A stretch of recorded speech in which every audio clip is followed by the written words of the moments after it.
Vous connaissez la vérité et la vérité vous délivrera. Vous connaissez la vérité vous affranchira. Vous connaissez la vérité et cette vérité vous rendra libre. Il parlait toujours de la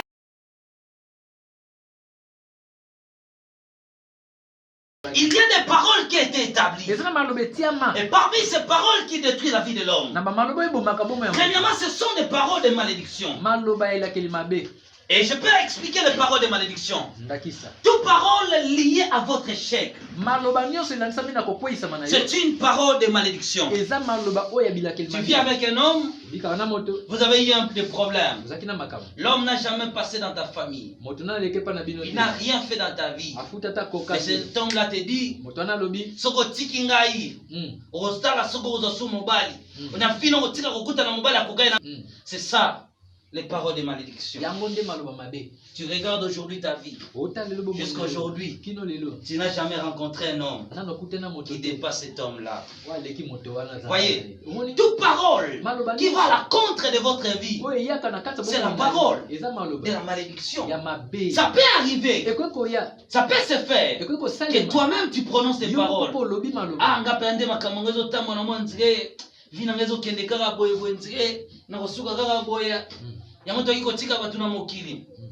cette parole prononcée, tu construis toi-même ton hôtel. Ta vie, rien ne peut arriver parce qu'une parole a été prononcée. Ce sont des paroles aussi de ces malédictions prononcées par des parents. Après que l'enfant fait quelque chose, le père ou la mère incite son enfant pour lui dire tu es imbécile. Tu détruis l'intelligence de l'enfant. L'enfant peut étudier. Il ne sera pas intelligent. Parce que la parole influence la vie. C'est la parole qui trace le chemin d'une personne. Souvenez-vous que c'est par la parole que Dieu a créé le monde. Alors chaque parole prononcée crée son influence sur la personne.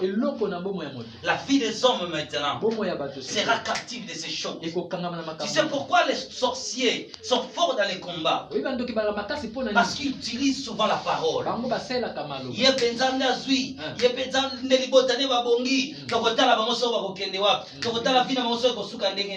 Lorsque ces paroles sont prononcées, directement la vie des hommes sont paralysées. Tu dis, mais j'ai beau fait dans la vie, j'ai tant essayé, j'ai étudié, je travaille, ou je cherche du travail, ou je travaille, mais je ne réussis jamais, je ne progresse jamais. Parce que quelque part, il y a des influences de paroles. Il y a des influences de paroles prononcées, volontairement ou involontairement. Et aujourd'hui, la vie des hommes, ta vie, est captive des autres paroles prononcées par tes aïeux, parfois par tes aïeux, parfois par tes parents, parfois par tes proches. Mais dans ces paroles de malédiction, il y a des gens qui peuvent exercer cette influence. Première malédiction de la parole qui détruit la vie d'une personne, c'est toute une malédiction qui vient de tes aïeux. Tout ce qui vient de tes aïeux, de tes ancêtres, c'est ça les ancêtres, de tes ancêtres, ces paroles-là influencent de génération à génération. C'est là qu'on appelle des paroles générationnelles. Ces paroles suivront la ligne des générations des enfants. Amen. Amen. Deuxième pouvoir de cette parole de la malédiction vient souvent de nos proches. Tout celui qui t'entoure est capable de te maudire. Qui a compris? Amen. Tout celui qui t'entoure, tes amis, tes collègues, tes confrères, ont le pouvoir de dire quelque chose. Et leur parole peut influencer ta vie. Qui a compris? Vous êtes? Vous êtes? Deuxième influence, ce sont des malédictions de paroles venant de nos parents. Chaque parole prononcée par un parent influence la vie de ses progénitures. Et chaque parole prononcée par vous-même influence aussi votre vie. C'est là qu'on appelle la parole des malédictions. Mais qu'est-ce qui se passe sur l'autel, sur cette offrande maintenant? L'offrande de la parole a été instituée pour que l'homme puisse prononcer des paroles sur sa vie ou renverser des paroles qui étaient faites. Ça peut se faire. Admettons que j'ai ici tout ce que tu possèdes. Parce que l'offrande, ce n'est pas seulement de l'argent. Ça peut être un bien matériel. Tu regardes ta vie. Rien ne marche. Tu te souviens que ton père, ta mère, tes ancêtres, ton grand-père, ta grand-mère sont à la base de ce que tu vis. À tout moment, tu comprends que ta vie est influencée par des paroles prononcées. Tu retires ton offrande. Tu prends cette offrande. Cette offrande-là, tu pries pour ça. C'est ça construit l'autel. Tu prends cette offrande-là. Tu dédies à Dieu. Tu dis, je donne cette offrande. Si toutes les paroles prononcées sur ma vie, que mes pères ont prononcé sur moi, que les sorciers ont prononcé sur ma vie, que les occultistes ont prononcé sur mes enfants, tout celui qui m'a maudit ou qui a maudit mes progénitures, je prends cette offrande. Je déclare, Seigneur, que cette offrande anéantit toutes les paroles prononcées contre moi, contre mes progénitures. Cette offrande-là que tu donnes, c'est ça qu'on appelle l'offrande de la parole. Ne pense pas que tu détruiras ces paroles par de simples prières. Tu viens à l'église, je déclare quoi ça maloba, je déclare, ce n'est pas ça. Il y a des procédures. Sache-le bien. Si ces paroles influencent ta vie, c'est parce que ces paroles-là avaient trouvé une offrande. Et cette offrande-là crie pour que tu restes captif. Voyez, l'homme qui a prononcé la parole n'est plus là. Mais pourquoi ces paroles créent toujours l'influence? Continue de détruire.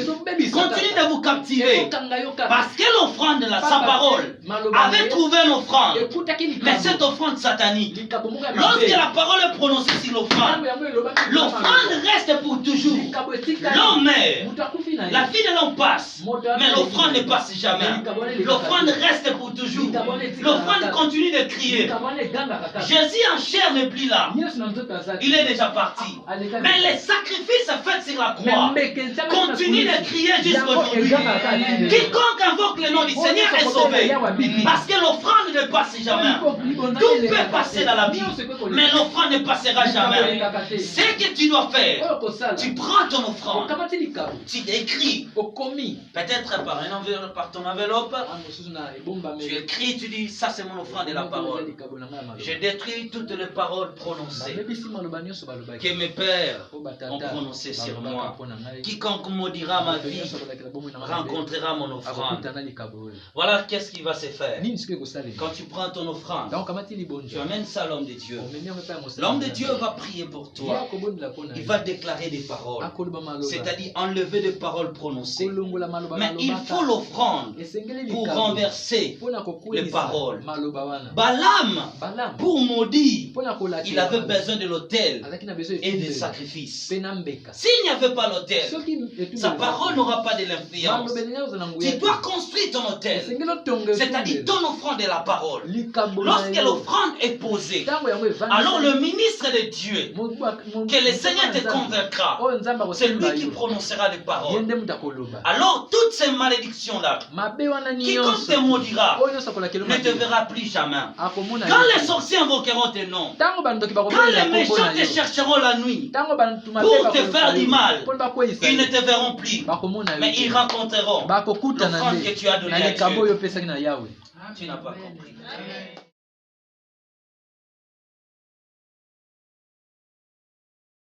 Voilà, amen.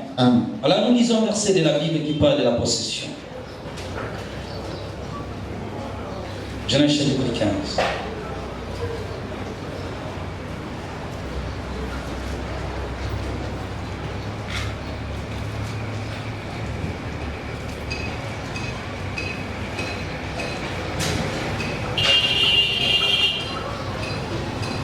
Genèse chapitre 15, le verset 7. Il lui dit, je suis l'Éternel qui t'ai fait sortir des pays d'Our en Chaldée. Pour te donner ce pays en possession. Voilà maintenant l'offrande de la possession. Dans les 27 sortes de l'offrande, il y a ce qu'on appelle l'offrande de la possession. Dieu a rencontré Abraham. Abraham fut le père de la foi. Nous venons de lire ces versets. La Bible dit que Dieu dit à Abraham, je te donnerai ce pays en possession. Tu jouiras de ce pays. Ce pays t'appartiendra. Abraham a quitté la maison de son père et de sa mère. Par rapport à Genèse chapitre 12. Nous voyons que Dieu lui a dit de quitter la maison de son père. De quitter la maison de sa mère. Et d'aller dans le pays que l'Éternel lui montrait. Abraham a obéi à la voix de l'Éternel. Il a suivi la voix de la prophétie. Vous voyez qu'un homme instruit comme Abraham accepte de suivre la direction de l'Esprit,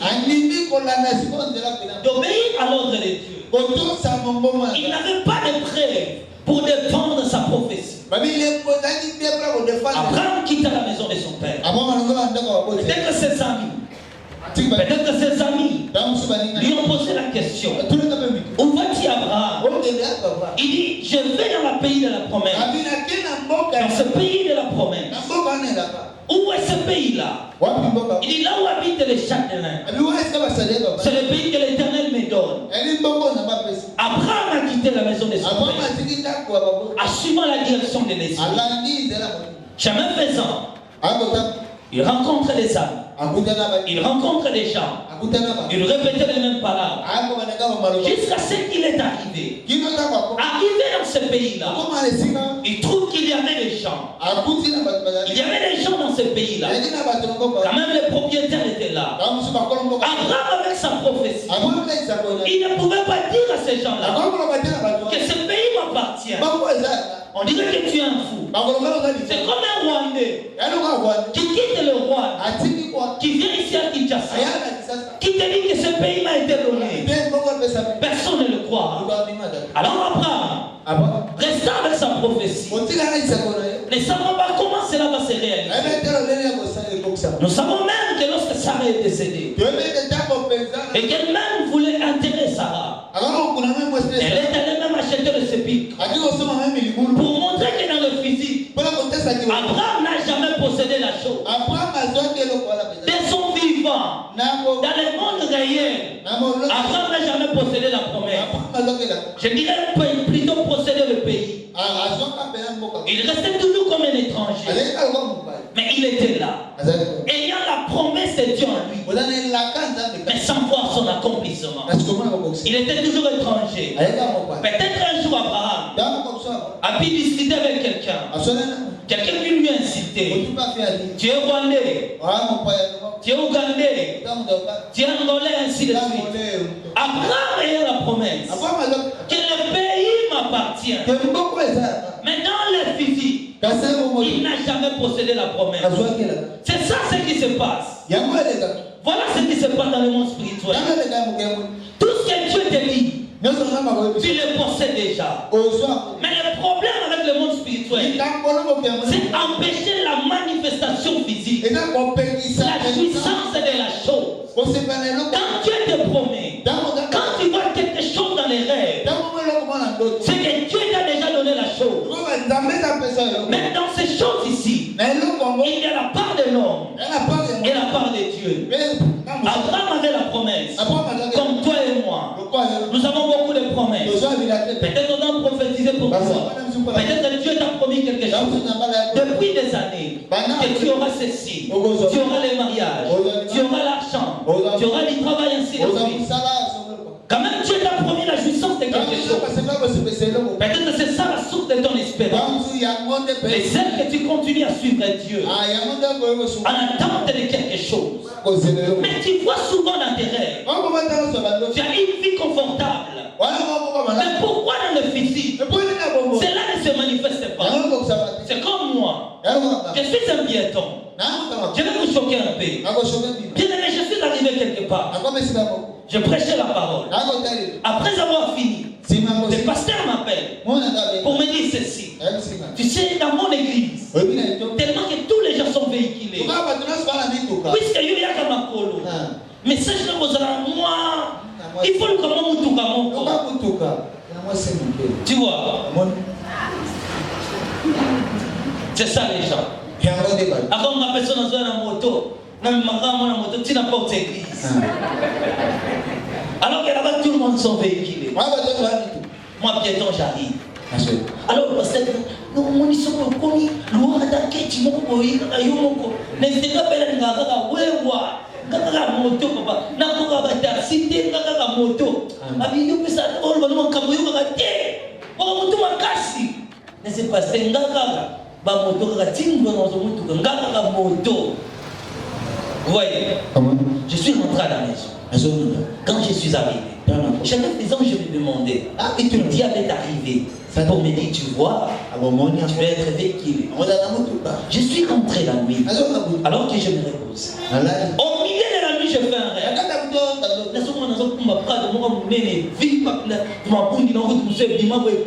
Et c'est le roi quand je suis réveillé, j'ai dit non, assez avec ces prophéties, assez avec ces visions. Dans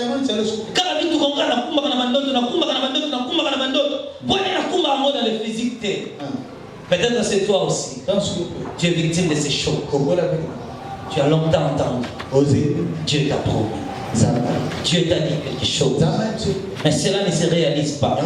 Tu as traité beaucoup de prophètes des aventuriers. Tu as traité beaucoup de pasteurs des aventuriers. On a dit vraiment, avant qu'on ait comment Moussala n'a les gars qui n'ont pas pasteur. Pasteur a tenu le mot que le week-end va engager. N'a qui va bengaminga. N'a la qui n'a bouton à l'autre et simbi. Mais pourquoi n'a pas eu salamité? Beaucoup de gens sont victimes de ces choses. Tu fais un bon rêve la nuit. Tu vois vraiment. Et tu as beaucoup vendu. Tu arrives ces jours-là. Tu ne vends pas. Qu'est-ce qui s'est passé? La promesse était spirituelle. Mais le problème, c'était la jouissance. La jouissance physique. Je vais encore te choquer. Les diables ne s'opposent jamais à l'insi dit l'Éternel. Il laissera les pasteurs prophétiser pour toi. Ils laisseront les prophètes prophétiser pour toi. Les diables sont armés. Ils laisseront les hommes de Dieu parler des merveilles pour toi. Les diables s'opposent à la jouissance de la chose. Ils sont victimes de vision. Tu sais pourquoi? Un homme qui a longtemps entendu, un jour, à se décourager à ce qu'il y a un pasteur, tellement qu'il y a beaucoup de prophètes, et Dieu me dit ceci, Dieu me dit cela. Alors, on a vu comment la même église des Algons nous ici. Avant, il y a prié à qui on a yoki, à qui on a yoki. Mais ce qui m'a commandé le kimi. D'ailleurs, je suis en train de faire des exotiques. Tant que je n'ai pas de samarité, et que samarité, comme nous sommes en en fait, je vais aller à avant-hier. Et surtout, moi, je dis ceci. Notre relation avec le fidèle, c'est la relation que nous avons fait à Babambo. Mon collègue, nous n'avons pas les amis soutés. À tout le monde, nous avons dit, j'attends que vous avez la yo. Mon collègue, nous avons dit, Yesu. Nous avons dit, nous avons dit, voyez. Donc, t'as écouté les prophéties sans réalisation. Il s'éloigne. Il dit c'est un aventurier. C'est un faux serviteur. Là, le diable se moque. Il te laissera être rempli de visions, de promesses. Il te laissera beaucoup d'espérances non réalisées. Et le diable s'oppose. Voilà ce qui va se passer. Lorsque la chose vient dans le monde des esprits, toute bénédiction vient d'abord du spirituel. Dieu te donne la chose. Il reste maintenant un pouvoir qui sera capable d'attirer la manifestation de la chose dans le physique. Dans chaque promesse de Dieu, il y a la part de Dieu, il y a la part de l'homme. N'oublie pas ces choses. La vie chrétienne, c'est ainsi. La part de Dieu et la part de l'homme. Il y a des choses que tu dois remplir ta part. Maintenant, le ciel t'observe. Les diables viennent juste s'opposer à la chose. Alors que tu avais reçu la promesse, tu te tiens là. 25 ans avec la prophétie, 30 ans avec la prophétie, tu as déjà la chose. Mon frère, viens. Amen. Chaque fois que tu pries, chaque fois que tu fais un rêve sur quelque chose, tu possèdes déjà la chose. Tu as compris ce que je dis? Tu as compris ce que je dis? Voilà. Chaque fois que tu vois quelque chose, tu possèdes la chose. Il fait un rêve la nuit. Il voit que Dieu lui a donné quelque chose. Les mariages, par exemple. Il voit les mariages. Les diables directement te laissant avec la vision. Lorsque tu as la chose, les hommes de Dieu viennent. Il parle de la chose que Dieu t'a dit. Maintenant, Satan envoie son armée. On appelle cette armée, c'est l'armée de l'obstacle. C'était quoi? Attends, ce sont des mystères, je dois chercher.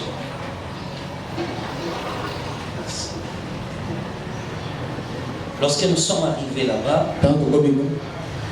c'était le royaume.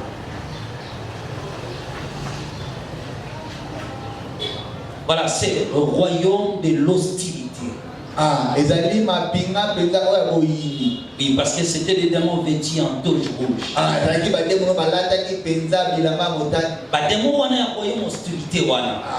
Bango maintenant batindaka bango obstacle na bango ezalaka nini? Bango bakomplikaka. Bamemaka na complication na réalisation ya promesse nyonso eloko nyonso mutazwa mais atika ko vivre mon amoukilité.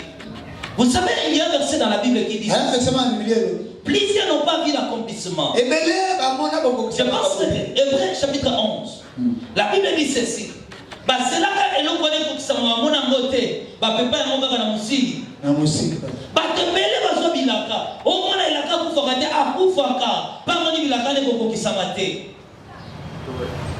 Tu me diras que lorsque sœur Marie Missam est mort. Est-ce que ma promesse ne se kokisamaki? Le temps est arrivé. Après avoir fini sa mission, elle devait partir. Alors qu'est-ce qui se passe? Elle salit ses promesses.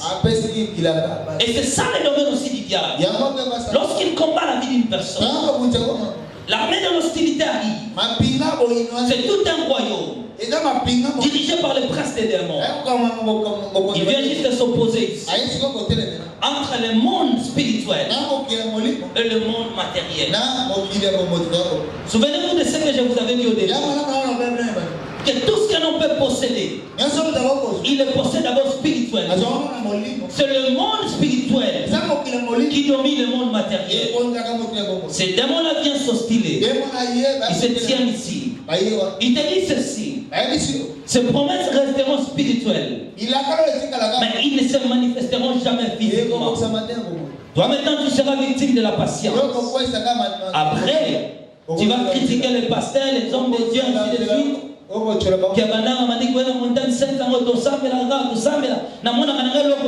Parce que batelemi na frontière établir hostilité dans le monde pour t'empêcher maintenant. Voilà ce qu'ils feront. Ça c'est mon frère. Ils vont d'abord consulter des générations précédentes.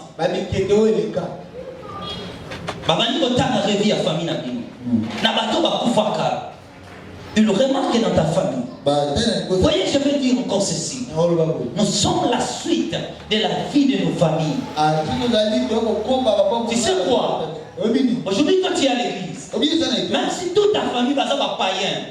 Mais ce que sont des générations à Kala, au moment où vous avez un décommoko, à l'Iga, l'alliance là est pour la suite de la famille. Au moment où la génération Koya, moi je suis ensemble la Ganza. Au moment où tu vas savoir m'appeler. Mais après les générations, nous avons renouveler l'alliance. Lorsque le diable va arriver là-bas, il va maintenant consulter. Il consulte tes aïeux. Il trouve des fautes. Ils ont commis des mal, des délits dans la vie. On peut bloquer ta vie à cause des erreurs de tes ancêtres. Nous payons le prix de ce que les autres ont fait. La vie que tu as, la vie actuelle, cette vie a été transmise des générations passées. C'est comme ça la loi de Dieu. Si toi tu fais le mal, sache-le bien, le mal que tu fais va influencer aussi ta propre famille. Si mon père était combattu par des démons, après sa mort, les mêmes démons qui combattront mon père suivront la ligne de son sang pour combattre ses progénitures. Alors les démons vont s'opposer. Après avoir passé à la revue de toutes ces générations, ils bloquent la chose. L'hostilité peut être au moyen de ton sang. Bloque ton sang à cause de ta famille. À cause de ta famille. Parce que l'homme est le sang. C'est le sang qui coule dans nos veines qui décide sur nous. Et le sang de tout homme est réglé par son sang. C'est pourquoi lorsque vous êtes né de familles où les parents ont été des sorciers, des occultistes, vous êtes victimes de ces choses.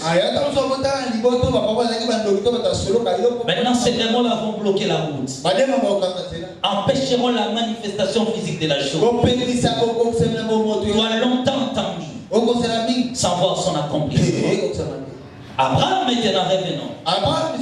Alors t'as patienté. Il attendit la promesse sans la réalisation. À l'âge de 100 ans, Abraham aura pour fils Isaac. Mais la promesse de la possession des Canaan est à la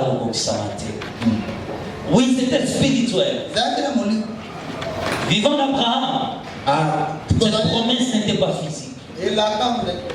Abraham, avant de mourir, il appelle Isaac. Il dit à son fils, mon fils, tu vois ces pays m'a été donné par l'Éternel. C'était par la prophétie.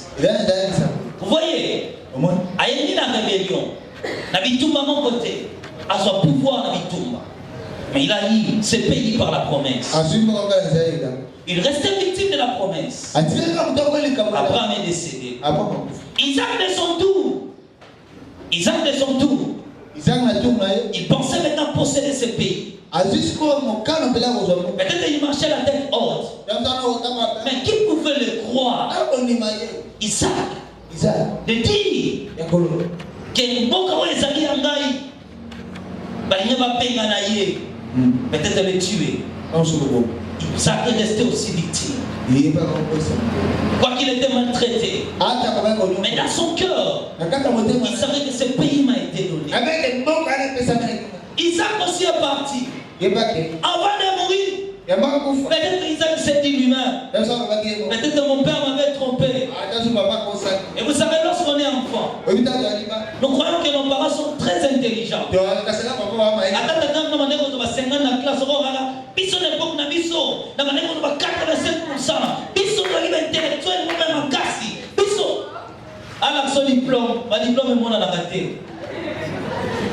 Tu vois, l'enfant croit à son père. Mais Isaac a longtemps attendu. Jusqu'aux cheveux blancs. Sans l'accomplissement. Isaac, avant de mourir, il s'est dit, peut-être que mon père s'est trompé. Bon, moi aussi je me suis laissé tromper. Mais je dirais quand même aussi à mes enfants. Jacob aussi a reçu cette promesse que ce pays nous appartient. Les générations vont passer. Nous connaissons l'histoire de Joseph. Arrivé à l'Égypte, Dieu qui n'a pas accompli la prophétie, c'est-à-dire dans le physique,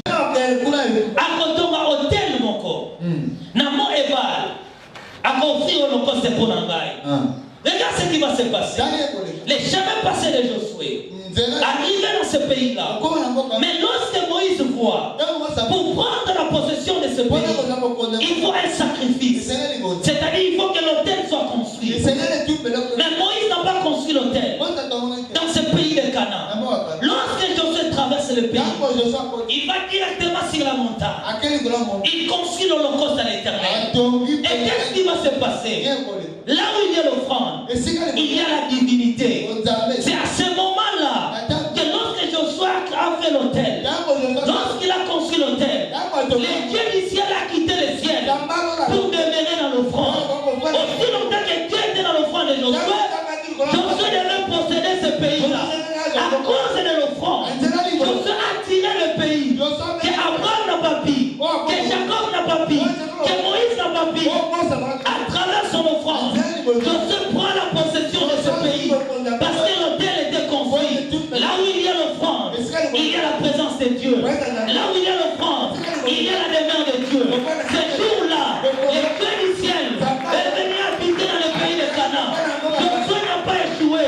Il a eu la possession de ce pays. Pour te dire quoi? Je te donne les versets.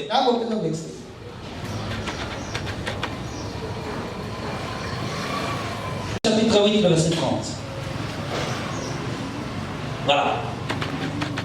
Et la Bible dit, alors Josué bâtit un autel à l'Éternel, Josué a tourné le Dieu d'Israël, sur le mont Ebal. Quand il traverse, il dit maintenant c'est la possession. Pour posséder le pays, il faut l'offrande. Et Dieu vient maintenant habiter sur l'autel. Dieu n'habite que sur l'offrande. Tu n'as pas compris. Je te dis ceci. Dieu n'habite que sur l'offrande. Vous savez pourquoi Jésus-Christ vit en nous? Pourquoi Dieu habite en nous? Parce qu'il y a les sacrifices de Jésus. Si tu acceptes Jésus, l'agneau immolé dans ton cœur, alors la gloire de Dieu viendra habiter en toi. Pourquoi? C'est le sacrifice qui attire la présence de Dieu. Et ce jour-là, lorsque Josué construit l'autel, il attire l'accomplissement dans le physique. Ce qui est resté longtemps spirituel. Ce qui est resté longtemps spirituel. C'est ça le but de l'offrande de la possession. Lorsque tu donnes à Dieu, donne l'offrande de la possession. C'est comme ça qu'il faut racheter les choses. C'est comme ça qu'il faut prendre les choses. C'est ta manière de faire les choses. L'offrande de possession. Tu regardes aujourd'hui que je suis marié, mais je ne suis pas du droit des enfants. Qui sait que la vie chrétienne fait les devoirs et les droits? Qui sait? Nous sommes souvent dans les devoirs.